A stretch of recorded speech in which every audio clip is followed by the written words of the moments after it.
ओम नमो भगवते वासुदेवाय नमः। नमस्कार दोस्तों, आप सभी का मेरे YouTube चैनल मायरा वॉइस में हार्दिक स्वागत है। आज की इस वीडियो में हम आपको बृहस्पतिवार व्रत कथा सुनाएंगे। कथा सुनने से पहले आप सभी से मेरा अनुरोध है, कमेंट बॉक्स में जय बृहस्पति देव जरूर लिखें। बोलो विष्णु भगवान की जय, वीर भगवान की जय। भारतवर्ष में एक प्रतापी और दानी राजा राज्य करता था। वह नित्य गरीबों और ब्राह्मणों की सहायता करता था। यह बात उसकी रानी को अच्छी नहीं लगती थी। वह ना ही गरीबों को दान देती, ना ही भगवान का पूजन करती थी और राजा को भी दान देने से मना किया करती थी। एक दिन राजा शिकार खेलने वन को गए हुए थे तो रानी महल में अकेली थी। उसी समय बृहस्पति देव साधु वेश में राजा के महल में भिक्षा के लिए गए और भिक्षा मांगी। रानी ने भिक्षा देने से इनकार किया और कहा, हे साधु महाराज, मैं तो दान पुण्य से तंग आ गई हूँ। मेरा पति सारा धन लुटाते रहते हैं। मेरी इच्छा है कि हमारा धन नष्ट हो जाए और फिर न रहेगा बांस, न बजेगी बांसुरी। साधु ने कहा, देवी तुम तो बड़ी विचित्र हो। धन संतान तो सभी चाहते हैं, पुत्र और लक्ष्मी तो पापी के घर भी होनी चाहिए। यदि तुम्हारे पास अधिक धन है तो भूखों को भोजन दो, प्यासों के लिए प्याऊ बनवाओ, मुसाफिरों के लिए धर्मशालाएं खुलवाओ। जो निर्धन अपनी कुंवारी कन्याओं का विवाह नहीं कर सकते, उनका विवाह करा दो। ऐसे और कई काम हैं जिनके करने से तुम्हारा यश लोक परलोक में फैलेगा। परंतु रानी पर उपदेश का कोई प्रभाव न पड़ा। वह बोली, महाराज आप मुझे कुछ न समझाएं। मैं ऐसा धन नहीं चाहती जो हर जगह बांटती फिरूं। साधु ने उत्तर दिया, यदि तुम्हारी ऐसी इच्छा है तो तथास्तु। तुम ऐसा करना कि बृहस्पतिवार को घर लीपकर पीली मिट्टी से अपना सिर धोकर स्नान करना, भट्टी चढ़ाकर कपड़े धोना। ऐसा करने से तुम्हारा सारा धन नष्ट हो जाएगा। इतना कहकर वह साधु महाराज वहाँ से अलोप हो गए। साधु के अनुसार कई बातों को पूरा करते हुए रानी को केवल 3 बृहस्पतिवार ही बीते थे कि उसकी समस्त धन संपत्ति नष्ट हो गई। भोजन के लिए राजा का परिवार तरसने लगा। तब एक दिन राजा ने रानी से बोला कि हे रानी, तुम यहीं रहो, मैं दूसरे देश को जाता हूँ, क्योंकि यहाँ पर सभी लोग मुझे जानते हैं, इसलिए मैं कोई छोटा कार्य नहीं कर सकता। ऐसा कहकर राजा परदेश चला गया। वहाँ वह जंगल से लकड़ी काट कर लाता और शहर में बेचता। इस तरह वह अपना जीवन व्यतीत करने लगा। इधर राजा के परदेश जाते ही रानी और दासी दुखी रहने लगी। एक बार जब रानी और दासी को 7 दिन तक बिना भोजन के रहना पड़ा तो रानी ने अपनी दासी से कहा, हे दासी, पास ही के नगर में मेरी बहन रहती है, वह बड़ी धनवान है, तो उसके पास जा और कुछ ले आ ताकि थोड़ी बहुत गुजर बसर हो जाए। दासी रानी की बहन के पास गई। उस दिन गुरुवार था और रानी की बहन उस समय बृहस्पतिवार के व्रत की कथा सुन रही थी। दासी ने रानी की बहन को अपनी रानी का संदेश दे दिया, लेकिन रानी की बड़ी बहन ने कोई उत्तर नहीं दिया। जब दासी को रानी की बहन से कोई उत्तर नहीं मिला तो वह बहुत दुखी हुई और क्रोध भी आया। दासी ने वापस आकर रानी को सारी बात बता दी। सुनकर रानी ने अपने भाग्य को कोसा। उधर रानी की बहन ने सोचा कि मेरी बहन की दासी आई थी, परंतु मैं उससे नहीं बोली, इससे वह बहुत दुखी हुई होगी। कथा सुनकर और पूजन समाप्त करके वह अपनी बहन के घर आई और कहने लगी, हे बहन, मैं बृहस्पतिवार का व्रत कर रही थी। तुम्हारी दासी मेरे घर आई थी, परंतु जब तक कथा होती है तब तक ना तो उठते हैं और ना ही बोलते हैं, इसलिए मैं नहीं बोली। कहो दासी क्यों गई थी? रानी बोली, बहन तुमसे क्या छिपाऊं, हमारे घर में खाने तक को अनाज नहीं था। ऐसा कहते कहते रानी की आंखें भर आईं। उसने दासी समेत पिछले 7 दिनों से भूखे रहने तक की बात अपनी बहन को विस्तार पूर्वक सुना दी। रानी की बहन बोली, देखो बहन, भगवान बृहस्पति देव सबकी मनोकामना पूर्ण करते हैं। देखो, शायद तुम्हारे घर में अनाज रखा हो। पहले तो रानी को विश्वास नहीं हुआ, पर बहन के आग्रह करने पर उसने अपनी दासी को अंदर भेजा तो उसे सचमुच अनाज से भरा एक घड़ा मिल गया। यह देखकर दासी को बड़ी हैरानी हुई। दासी रानी से कहने लगी, हे रानी, जब हमको भोजन नहीं मिलता तो हम व्रत ही तो करते हैं, इसलिए क्यों ना इनसे व्रत और कथा की विधि पूछ ली जाए ताकि हम भी व्रत कर सकें। तब रानी ने अपनी बहन से बृहस्पतिवार का व्रत करने के बारे में पूछा।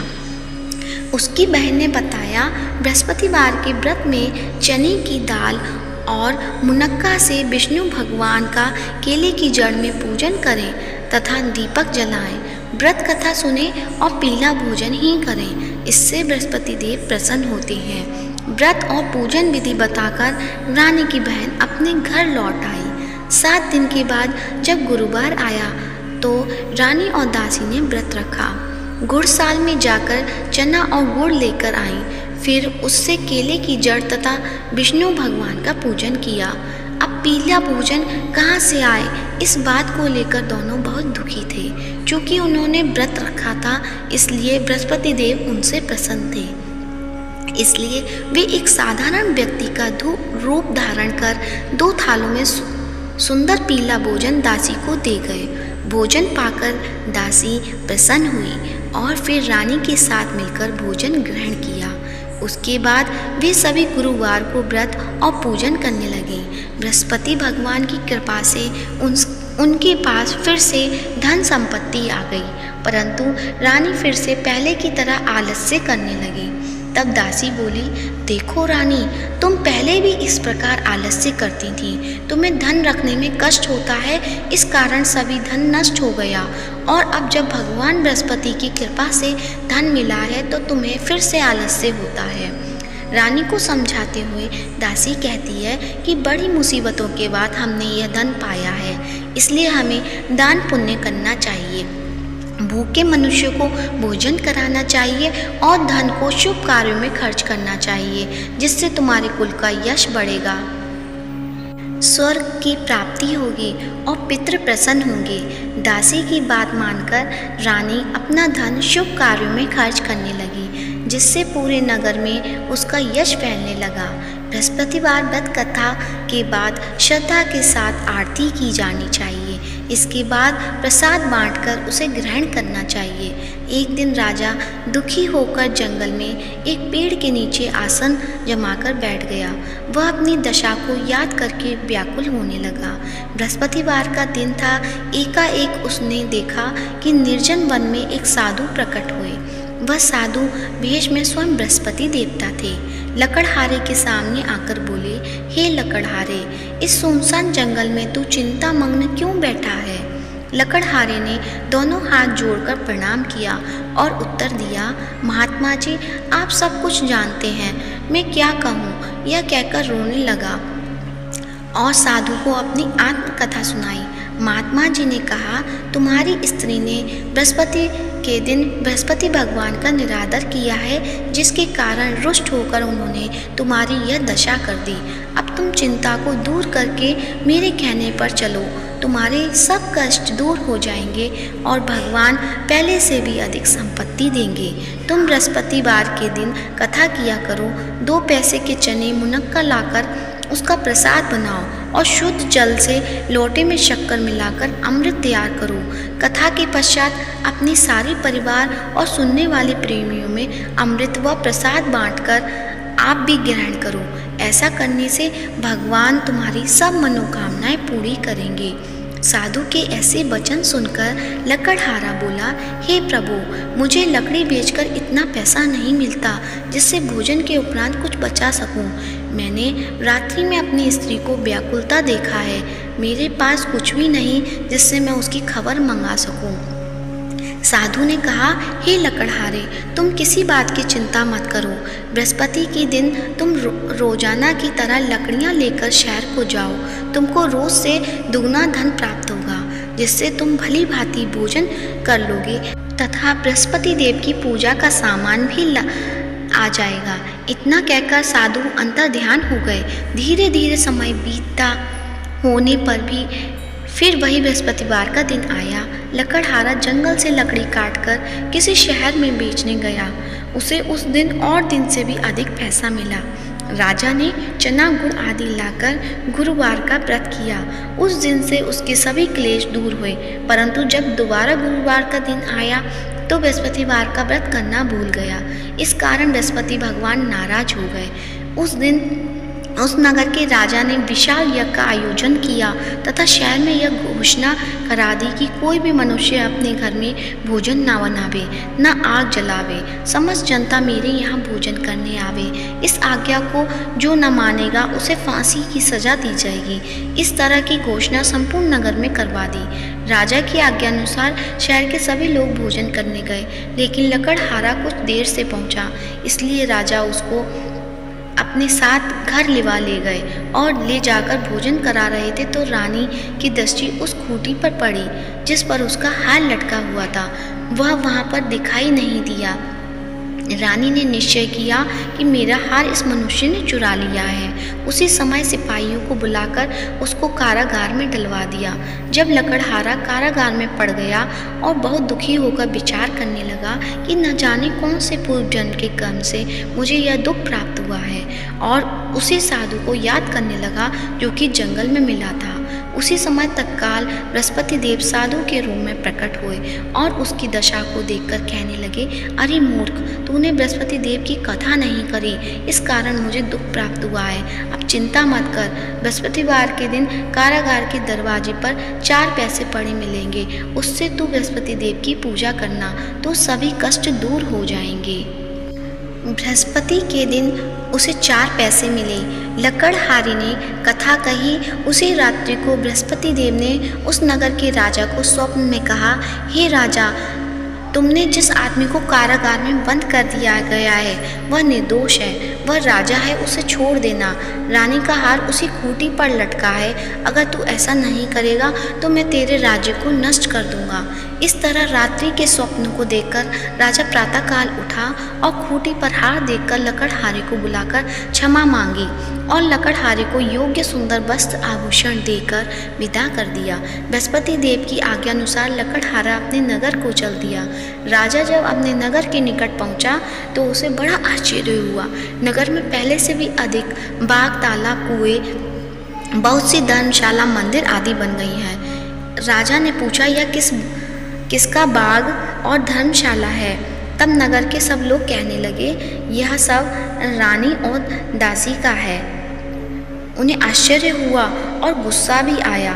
जब रानी ने यह खबर सुनी कि राजा आ रहे हैं तो उन्होंने बांदी से कहा कि हे दासी, देख, राजा हमको कितनी बुरी हालत में छोड़ गए थे।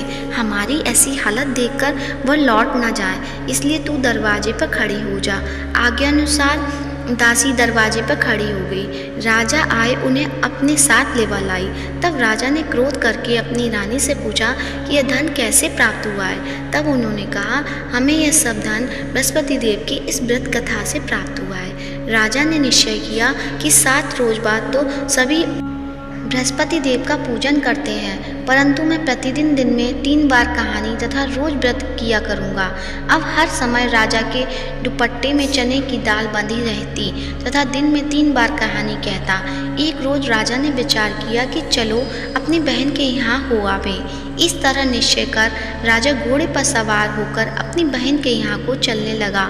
मार्ग में उसने देखा कि कुछ आदमी एक मुर्दे के लिए जा रहे हैं। उन्हें रोककर राजा कहने लगा, अरे भाइयों, मेरी बृहस्पति देव की कहानी सुन लो। वे बोले, लो, हमारा तो आदमी मर गया, इनको अपनी कथा की पड़ी है। परंतु कुछ आदमी बोले, अच्छा कहो, हम तुम्हारी कथा भी सुनेंगे। राजा ने दाल निकाली और जब कथा आदि हुई कि मुर्दा हिलने लग गया, और जब कथा समाप्त हो गई तो राम राम करके मनुष्य उठकर खड़ा हो गया। आगे मार्ग में उसे एक किसान खेत में हल चलाता मिला। राजा ने उसे देख और उससे बोला, अरे भैया, तुम मेरी बृहस्पतिवार की कथा सुन लो। किसान बोला, जब तक मैं तेरी कथा सुनूंगा तब तक 4 हरिया जोत लूँगा। जा अपनी कथा किसी और को सुनाना।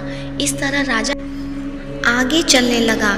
राजा के हटते ही बैल पछाड़ खाकर गिर गए तथा किसान के पेट में बड़ी जोर का दर्द होने लगा। उस समय उसकी माँ रोटी लेकर आई। उसने जब यह देखा तो अपने पुत्र से सब हाल पूछा और बेटे ने सभी हाल कह दिया। तो बुढ़िया दौड़ी दौड़ी उस घुड़सवार के पास गई और उससे बोली कि मैं तेरी कथा सुनूंगी, तो अपनी कथा मेरे खेत पर चलकर ही कहना। राजा ने बुढ़िया के खेत पर जाकर कथा कही, जिसके सुनते ही वह बैल उठ खड़े हुए तथा किसान के पेट का दर्द भी बंद हो गया। राजा अपनी बहन के घर पहुंचा। बहन ने भाई की खूब मेहमानी की। दूसरे रोज प्रातःकाल राजा जगा तो वह देखने लगा कि सब लोग भोजन कर रहे हैं। राजा ने अपनी बहन से कहा, ऐसा कोई मनुष्य है जिसने भोजन नहीं किया हो? मेरी बृहस्पतिवार की कथा सुन ले। बहन बोली, हे भैया, यह देश ऐसा ही है कि पहले यहाँ लोग भोजन करते हैं, बाद में अन्य काम करते हैं। अगर कोई पड़ोस में हो तो देख आऊं। वह ऐसा कहकर देखने चली गई, परंतु उसे कोई भी ऐसा व्यक्ति नहीं मिला जिसने भोजन ना किया हो। अतः वह एक कुम्हार के घर गई जिसका लड़का बीमार था। उसे मालूम हुआ कि उसके यहाँ 3 रोज से किसी ने भोजन नहीं किया है। रानी ने अपने भाई की कथा सुनने के लिए कुम्हार से कहा। वह तैयार हो गया। राजा ने जाकर बृहस्पतिवार की कथा कही, जिसको सुनकर उसका लड़का ठीक हो गया। अब तो राजा की प्रशंसा होने लगी। एक रोज राजा ने अपनी बहन से कहा कि हे बहन, हम अपने घर जाएंगे, तुम भी तैयार हो जाओ। राजा की बहन ने अपनी सास से कहा। सास ने कहा, हाँ चली जाओ, परंतु अपने लड़के को मत ले जाना, तेरे भाई की कोई औलाद नहीं है।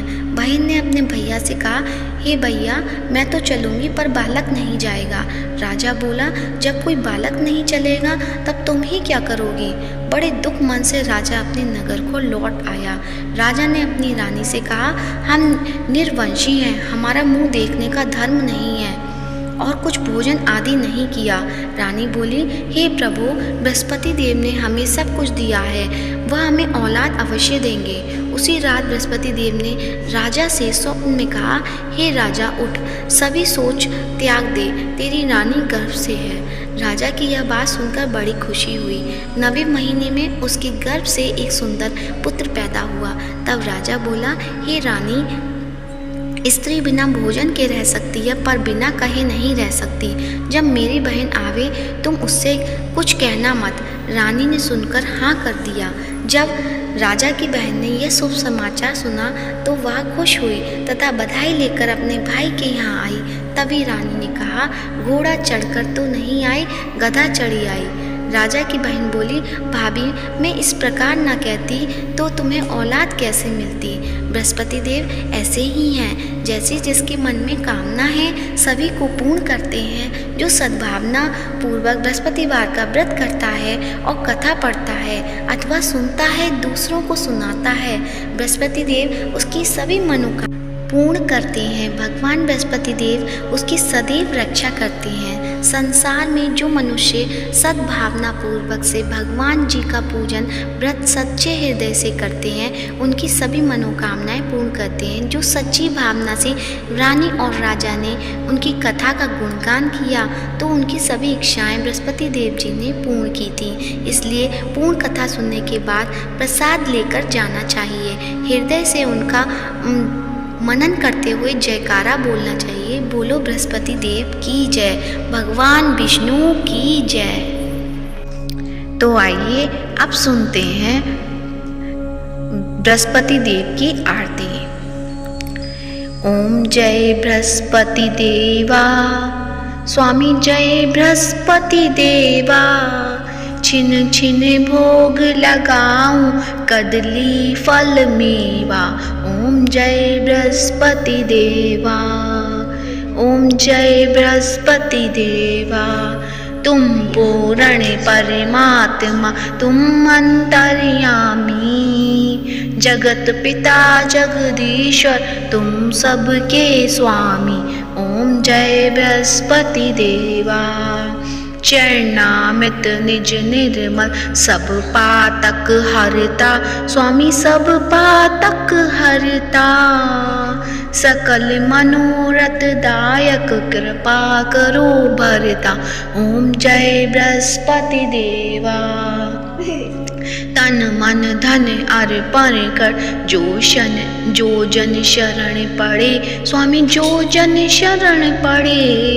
प्रभु प्रकट तब होकर आकर द्वारी खड़े, ओम जय बृहस्पति देवा। दीन दयाल दयानिधि भक्तन हितकारी, पाप दोष सब हरता भव बंधन हारी, ओम जय बृहस्पति देवा। सकल मनोरथ दाय सब संचय हारो, स्वामी सब संचय हारो। विषय विकार मिटाओ संतन सुखकारी, ओम जय बृहस्पति देवा। जो कोई आरती तेरी प्रेम सहित गावे, स्वामी भक्त सहित गावे।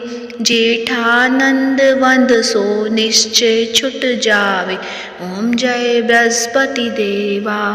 स्वामी जय बृहस्पति देवा, स्वामी जय बृहस्पति देवा। सब बोलो विष्णु भगवान की जय हो। प्रेम से बोलो बृहस्पति देव भगवान की जय हो। यदि आज की वीडियो पसंद आई हो तो वीडियो को लाइक करें, शेयर करें, कमेंट करें और कमेंट बॉक्स में विष्णु भगवान की जय हो या जगत के पालनहार की जय हो अवश्य लिखें।